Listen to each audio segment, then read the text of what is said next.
Ayun yung ano, lake, oh. Diyan nanggagaling yung tubig, ano, papunta dun sa dam. Ayan, yung sa kanan, no? Ayan, oh. Ito yung daan ng main nila, sa main building nila ng dam. So, pasok tayo dito mga kapatid. Dahan-dahan lang tayo. Dito tayo sa restricted area mga kapatid. Ayan, oh. Nakita nyo mga turbine mga kapatid, ano? At least nakapasyal kayo kahit papaano, no? Ayan, mga turbine yan mga kapatid.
Good morning mga kapatid, mga brad. Isang napakaganda at malamig na umaga sa lahat. Current location natin, nandito tayo sa, I think Clear Lake ito eh. Clear Lake rest area, heading west dito sa I-94. Nasa Minnesota pa tayo, no? Minnesota na to mga kapatid. We still have 2,800 kilometers sa ating delivery location sa Hudson's Hope, British Columbia. Sa ano yan, northwest ng BC.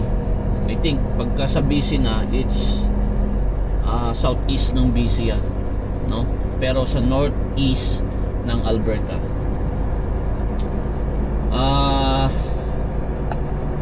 Wala lang, gusto ko lang bumati ng magandang umaga sa lahat. Tuloy-tuloy ang ating biyahe mga kapatid. Kailangan agahan kong dumating doon sa aking delivery location dahil chinek ko ang weather, no? By Wednesday and Thursday mag-i-snow sa area na yon, ano? Sa Hudson's Hope, BC. Ang plano ko is gamitin ko ang recap hours ko, hindi ako magre-reset muna para makaabot ako ng Thursday afternoon, may deliver ko to, and then makababa ako kaagad, makaalis ako sa area na yun bago bumuhos ang snow, no? Most of the time naman ang weather report dito, no? Yung weather forecast nila is accurate, ano?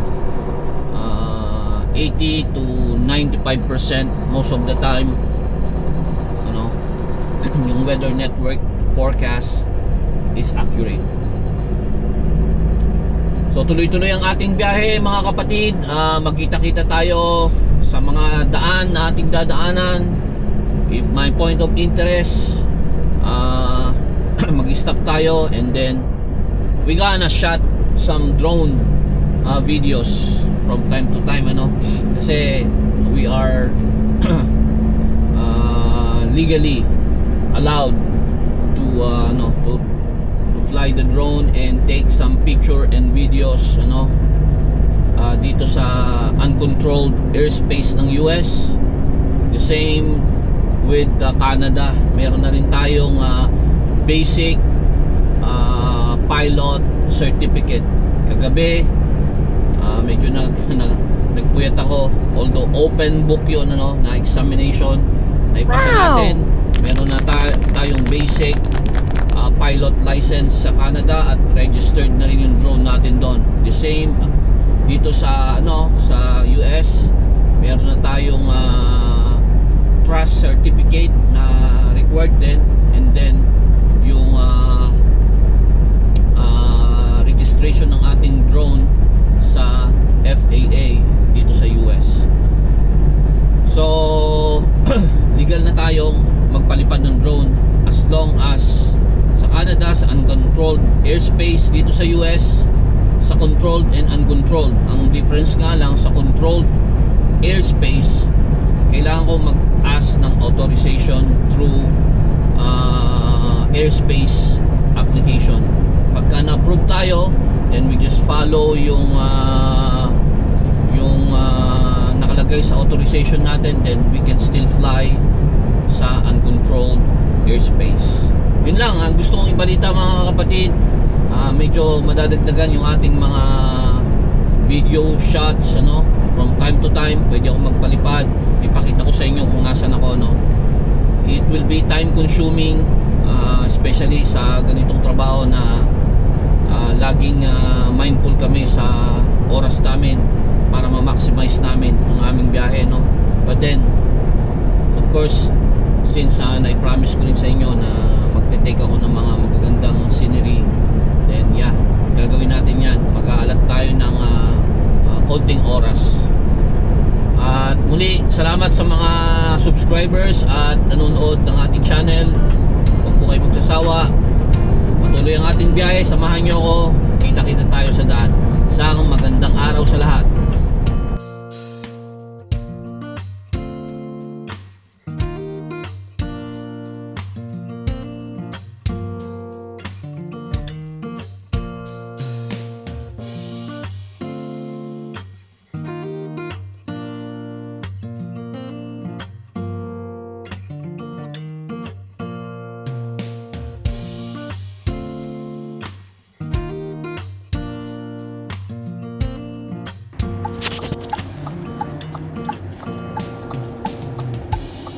Dito na tayo mga kapatid sa Walmart.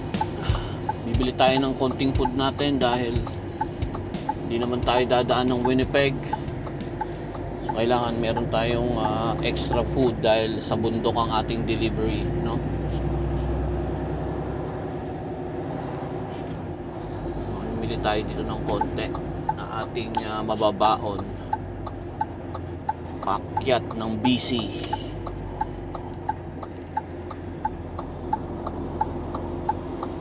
Kadalasan dito tayo nag-go-grocery, no, kapag kailangan natin bumili ng food natin. Nako, mahirap dito umano. Sama ng parking nitong isa na to.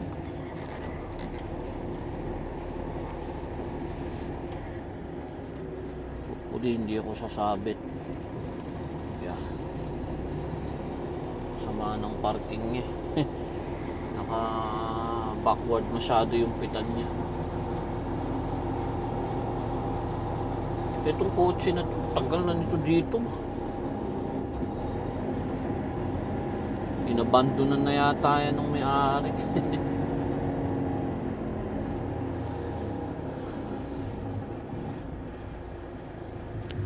Okay. Ayan mga kapatid, at tayo'y mag-grocery ng konting food, ano. Favorite ano natin to eh. Pag kailangan dito sa loob ng US bumili ng pagkain, dito ako dumadaan mga kapatid. Lamig.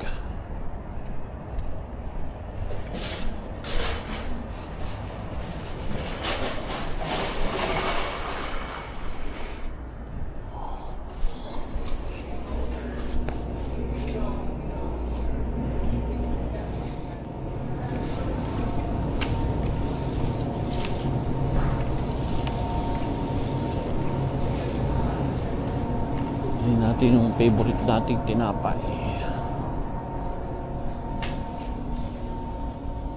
Nasaan na siya? Wala. Ito. Brioche. Ayan, gusto ko yan. Yan bang?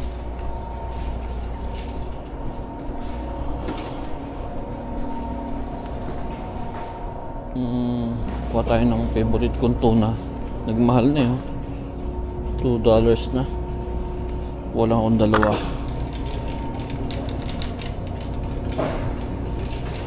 Meron pa ako doon sa truck eh. Dagdag lang yan just in case na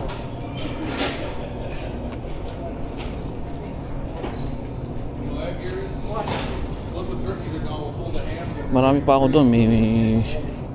May munggo, giniling, beef, chicken, may dilata ako doon sa truck. Kompleto tayo doon. May imbutido pa nga ako doon eh.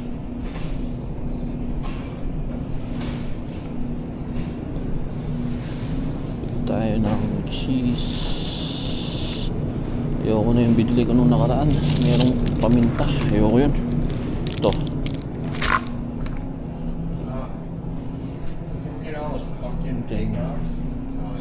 Gatas.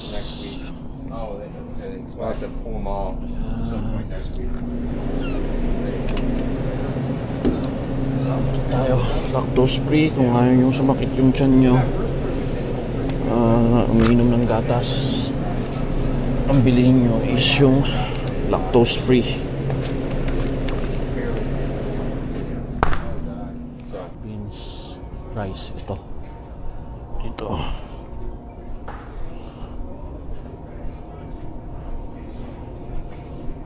yung maliit lang kasi naubos na yung bigas ko eh. Ito maliit lang. Meron lang tayong maisaing, no? Okay na to.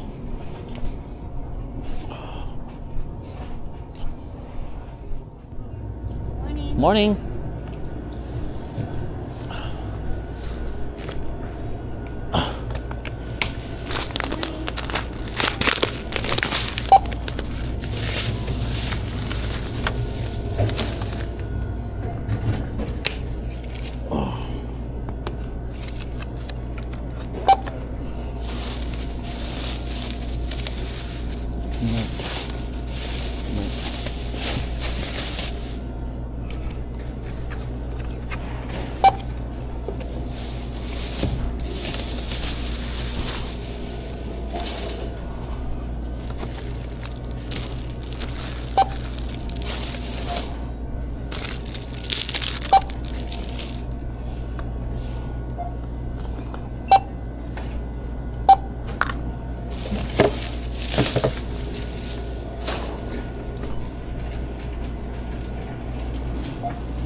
Almost $28 US yung napamili natin, no?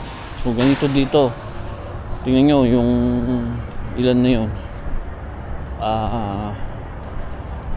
around 1,500 pesos na yun, or mahigit pa kasi parang 60 na, di ba? So kung 29, that's 1,800 pesos, no mga kapatid. 2 kilong bigas, tapos isang tinapay, 2 gatas, 2 tuna, tsaka cheese. Yun ang nabili ng 1,800 pesos dito. So yung sinasabi nila na malaki ang sweldo rito, mahal naman ang bilihin dito, mga kapatid, ano. Pero all in all, mas okay pa din dito talaga. Pero yun nga, malaki yung kinikita mo, malaki din ang gastusin mo rito pagka groceries, pag may bahay ka, magbabayad ka ng mortgage, pag may sasakyan ka, magbabayad ka ng monthly, yung fuel mahal, no? So dun sa mga immigrant na kagaya ko na later on, pag nag-retire is may mapupuntahang pinanggalingan na bansa, advantage. Pero yung sa mga tao na taga dito talaga, no, after ng retirement nila, mag-i-stay lang sila dito, diba? So parang hindi sasapat kung anumang retirement money na meron sila. Pero sa immigrant na kagaya, sa mga immigrant na kagaya ko, no, meron kaming ibang bansa, no, na pupuntahan later on para yung value ng retirement money na meron kami is mas malaki ang value sa Pilipinas, di ba? Yun ang advantage. Eh ang mga puti, pagpunta sila sa Pilipinas, di ba, hindi naman nila kabisado doon, di ba, yung way of life. So disadvantage pa rin sa kanila kasi pwedeng maloko sila. Okay, yun lang. And then larga na tayo ulit mga kapatid. Good morning. Good afternoon mga kapatid. Nandito na tayo sa Highway 75. Nakatawid na tayo sa Emerson Canada border, no? And bago ako magpatuloy kanina, dumaan ako ng St. Agathe Flying J para mag-shower, kumain, magpa-fuel, ano? And I met someone. Shout out to Alan. He's from Portage Transport.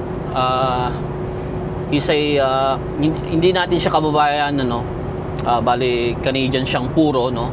Shout out to you, Alan. Thank you for the for letting me know na you are watching our channel together with your wife. Shout out sa wife mo, to your wife, Lorna. Ma'am, thank you sa panonood. And na-meet ko yung husband mo. Napakabait niya. And it's a great it's a really great and good encounter sa kanya. He's really nice. Masarap yung gano'n, from time to time may namimit ka na nakasamaan mo sa trabaho and they appreciate what you do, at nagtutulungan, salamat uli,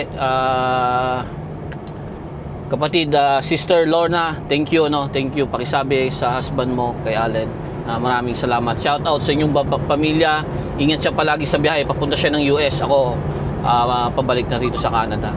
Thank you ulit.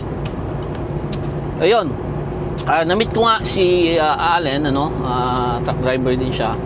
And nilapitan niya ako and sabi niya sa akin, is that Alex? Tinuturo niya si Alex. And sabi ko. Tapos yun nga, nanonood daw yung wife niya. And then inas ko kung Pilipina yung wife niya.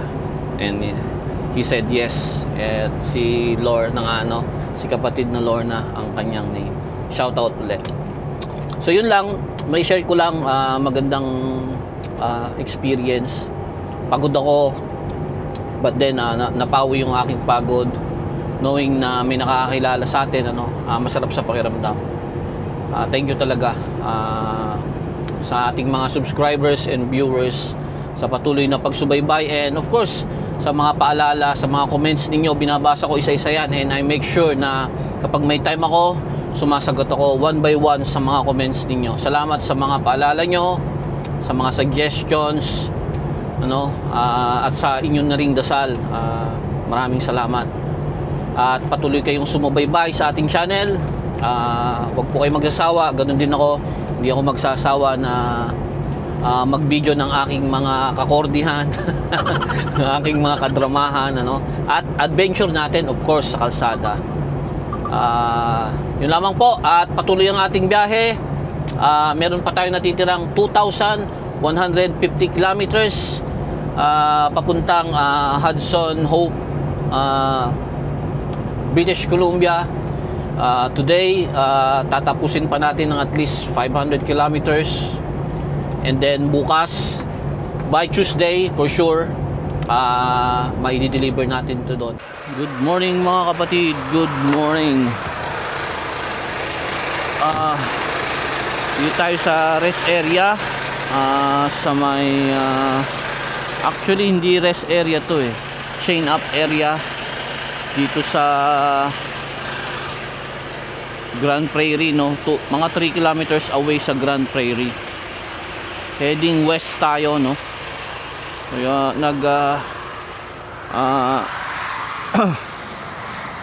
walk around na inspection lang tayo ng ating truck, and then mag-inat-inat ng konti kasi maaga tayo nag-start. Ang ganda ng sunrise, so malalaman natin na tayo na west dahil nandun yung araw. Dito yung west sa kabila. So okay yung lights natin. Tig-inat-inat lang ako, lumabas ako. Current temperature natin dito is minus 13. Minus 13 dito mga kapatid. So malamig. Ano? Nag-start ng lumamig. Sigurado itong aking mga tarp is frozen to. Ayan, tigas oh. Hirap tupiin yan. Pero may ano pa naman tayo, naiiwan tayong 300 kilometers sa ating drop-off location. So mamaya yan, okay na yan. So dito papunta tayo ng BC, no. Meron tayong naka-reading chain. Ayan. Ito yung meron tayong chain. Yung isa binili ko, ito. Itong isa binigay lang sa atin ng kaibigan natin yan, ano. Thank you. Salamat. Tapos yung isa bumili tayo. Kasi required ang chain sa British Columbia kapag magdadrive ka papunta doon. So pag in-inspect ka, wala kang chain, ticket. Roset na lahat yung aking mga ano, yung aking mga tarp. So lamig mga kapatid. Meron lang tayong 30 kilometers away sa ating delivery location. Kung makikita nyo yung area, somewhat ano siya, nasa labas ng ano, no, ng Kabihasnan. Ayan, makita nyo, puti ang kapaligiran, pero maganda naman ang kalsada. Kanina pa to pababa, meron na sigurong mga 5 minutes na pababa ako. Mamaya pagpaakyat, kung loaded ka rito, medyo mahirap. Ayan, makita nyo yung ano, yung kaulapan, ano. Bale dito sa left ko, no, di nyo makikita, parang merong dam dito sa left, pero hindi yan yung dam na pupuntahan ko eh. Sayang oh, maganda sana dito magpalipad ng drone, no. Kaso nagmamadali ako mga kapatid eh. Pwede akong magpalipad doon ng drone, I think. Yan, ganda nung ano, nung tulay. Oh, so dam talaga ito. Ayan oh, nandiyan sa left ko. Then dito umaagos yung tubig, or ewan, doon pumapasok o dito umaagos. Hindi natin alam mga kapatid. Maganda magpalipad dito. I think pwede rito. Ayan oh, dito ka mag-stay, no? And then magpalipad ka ng drone dito. Hingi ka lang ng authorization. So ganito talaga pagka British Columbia, no.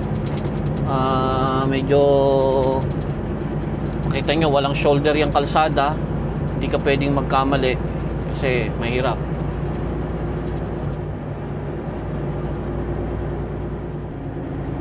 And then meron na tayong reload sa High Prairie, Alberta. So babalik tayo ng Alberta around 4 to 5 hours away dun sa ating pagdadrapan. Ang appointment ko is bukas ng umaga, pero i-try kong tumawag maya maya kung pwede pa nila akong loadan kung bukas sila. Meron minsan yung mga lumber mill bukas yan kahit gabi lalo na pag weekdays. So susubukan kong tumawag, tatanungin ko sila kung kaya nila akong loadan mamayang gabi. Kung hindi, bukas ng umaga 8 AM yung nakalagay sa order ko. 8 AM ang aking appointment. OSB lumber, no?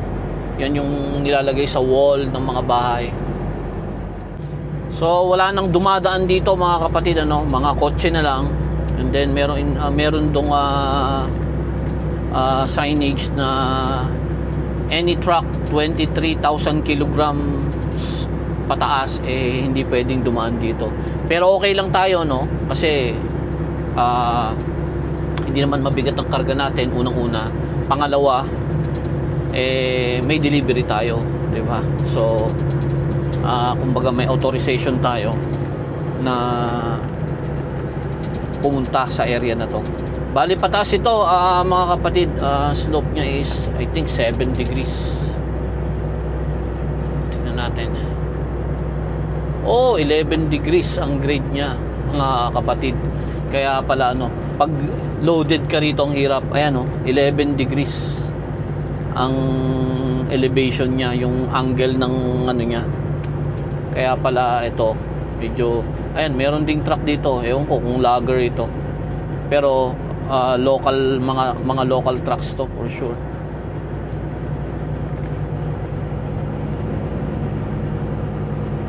So pataas siya, 12 degrees. Pagka loaded ka rito ang hirap, mga kapatid. Kawawa ang truck mo dito. Kaya sigurado dito pagka may snow, mag-chain ka pa. Nako, tatandaan na natin to, mga kapatid. At kapag meron tayong load dito na hindi tayo pupunta rito, mahirap. Chain may be removed. Dito pwede ka na magtanggal ng chain, kasi doon may chain up area doon. Dito yung tanggalan naman ng chain sa area na to. So napakataas nun, 12 degrees, mga 1 mile and a half, no? So meron pang 17 kilometers, 18 kilometers ang layo nung dam mula dito. Well, isa to sa mga perks namin, na nakakapasyal kami sa mga ganitong lugar nang may bayad, kasi part ng trabaho namin. So ayan na yung yung dam, sa banda diyan. Ayan na yung mga yung mga electrical tower, diretso na tayo doon, kasi tinawag ko naman na ito nung kahapon. Tinawag ko sa kanila, diretso daw ako dun sa main dam, sa main entrance. Nakita ko naman malaki yung parking lot, dahan-dahan na lang tayo doon.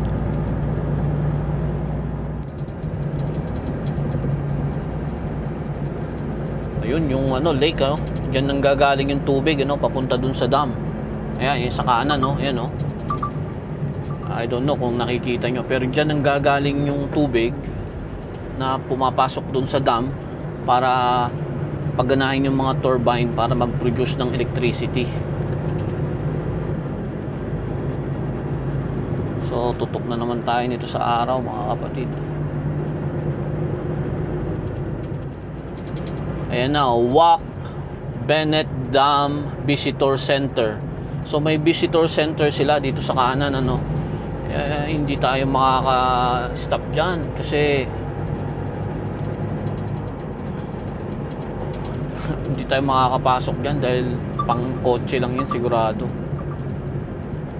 Ayun, may nakalagay dun na 23,000 kilograms limit lang, ang pwede pupunta dun sa may dam. Kasi syempre hindi naman basta-basta pwedeng mabigat na mga sasakyan. Keep right to Wack Bennett Dam Access Road. Ito na. Ayun yung dam, yun, dun, single lane traffic, license, lock gate ahead, diba? Ito, magdaan-daan tayo dito, mga kapatid. Nako, isa na ko dito, no trucks exceeding, pinadadaan ako dito. Ayan, bukas yun.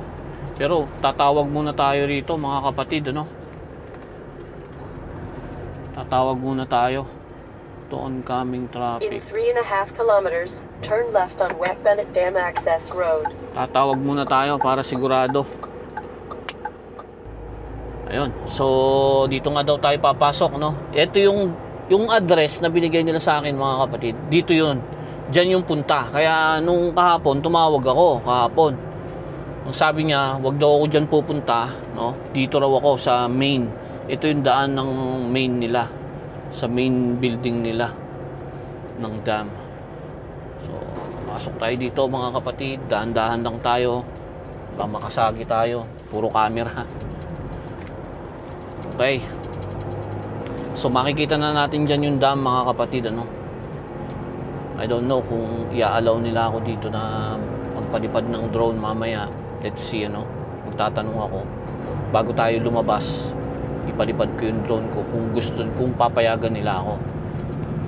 Kaso syempre electrical lines yan, di ba? Baka hindi nila ako papayagan. Kasi pag sumabit yan ng drone ko, malaking problema. Ayan, mga kapatid, makikita nyo, mga kapatid.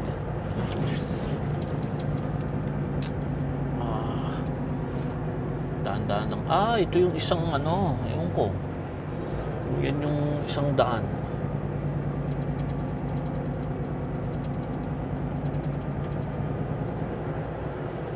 Ayan pala yung ano, no? Yan yung laman ng lake na umaagos, ano? Tapos kasi pag ganito papunta dun sa ano yung ano, yun yung spillway nya. Sayang, hindi ko mapapakita. Pero ayun na mga kapatid, yung dam mismo.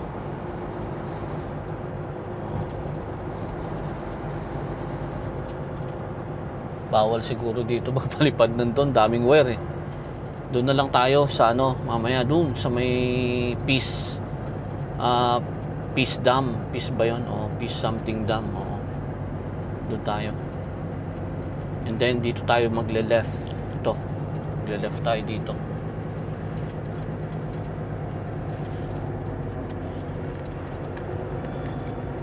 And office. Dam viewpoints. Pero dito tayo.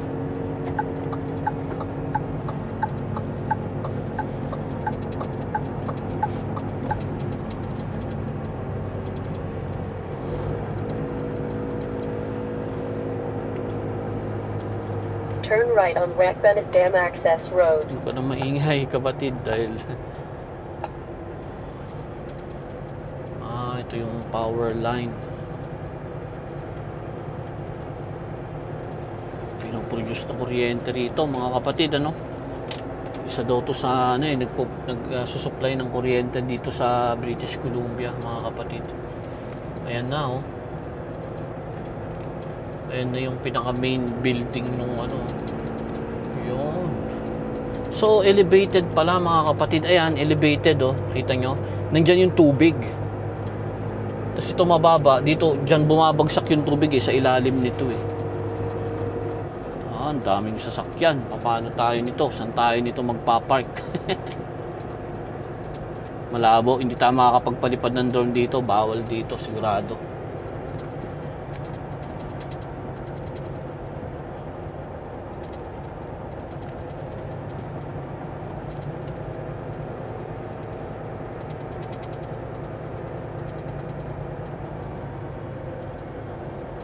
Paano kaya tayo iikot dito mamaya?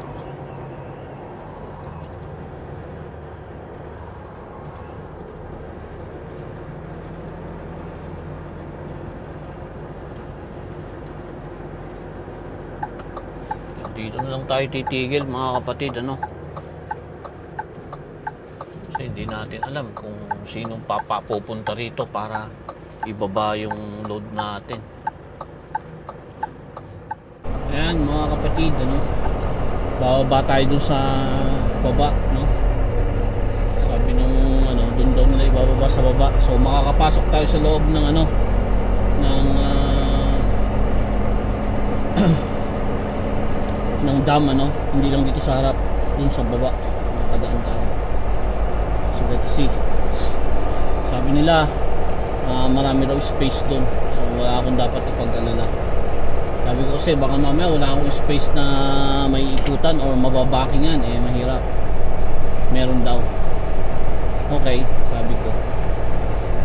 Ayan parang napokor lang mga kapatid, Yan pala, elevated. Nandiyan yung tubig, ni-impact nila dyan.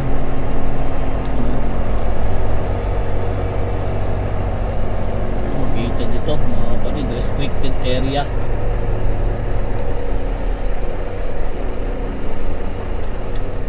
Restricted area to mga kapatid, Nakapasok tayo dito sa loob ng dam mga kapatid. Sa pinakaloob talaga. Ang liit ng pintuan nila.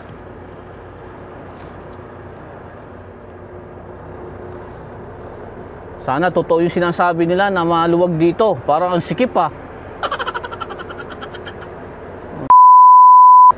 Huwag nilang sasabing babalik ako ng patras. Ah, ito may bay pala eh. So okay lang. Maluwag nga.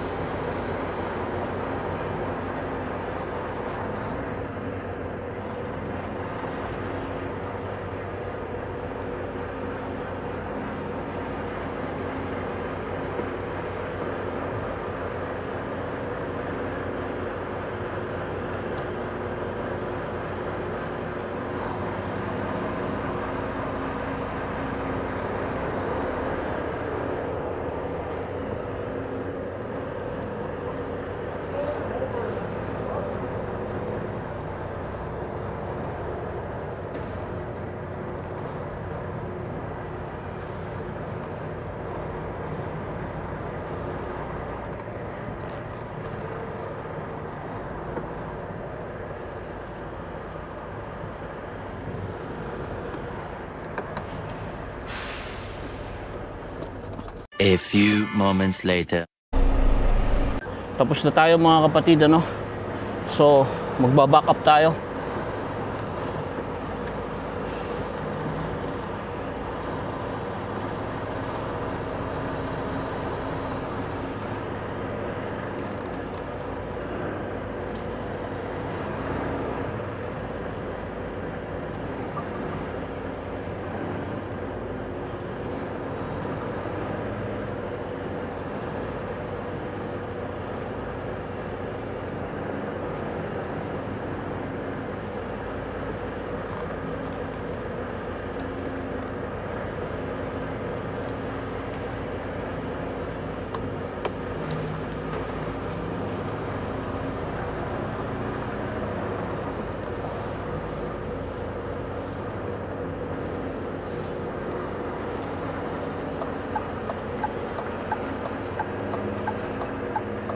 Ito yung pinakamabilis at safe na pamamaraan mga kapatid kesa magba-back up ako.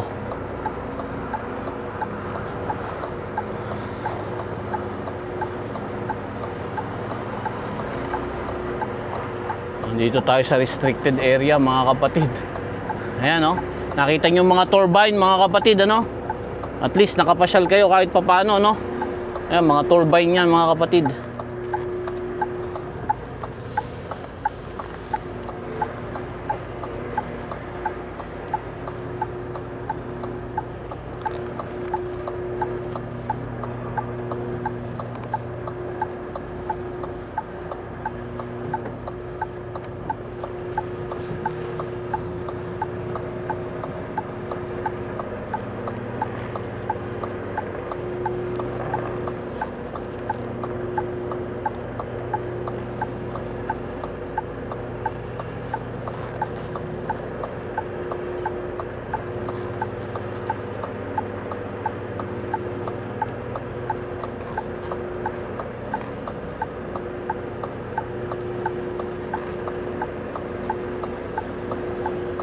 Yan ang hydroelectric plant dito sa Canada mga kapatid.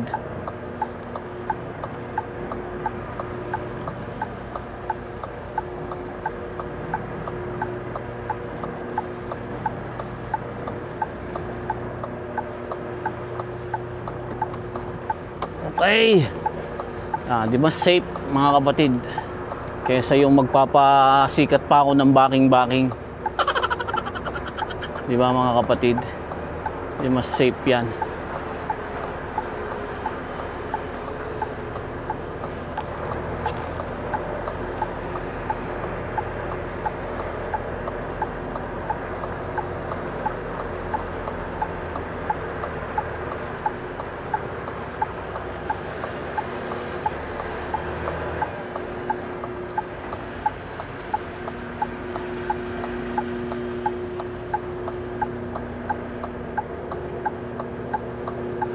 Ba, sarado na. Sana buksan nila to. At nagsara na.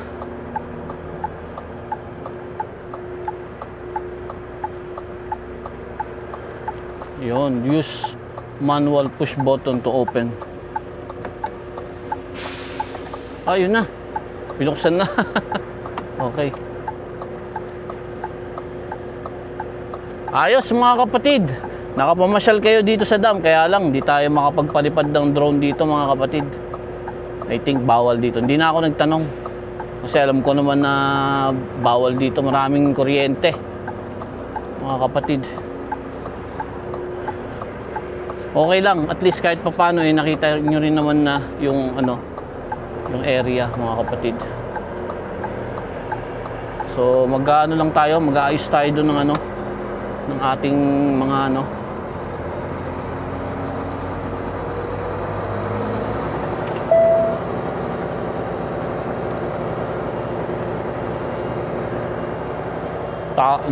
yan, nandyan yung tubig mga kapatid.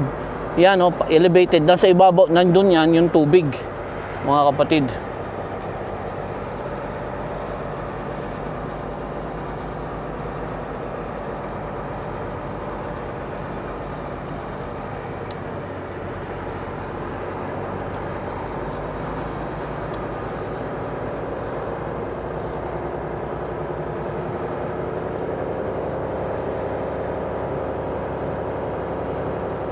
Ito, mag-aayos pa tayo ng gamit natin bago tayo lumabas uli.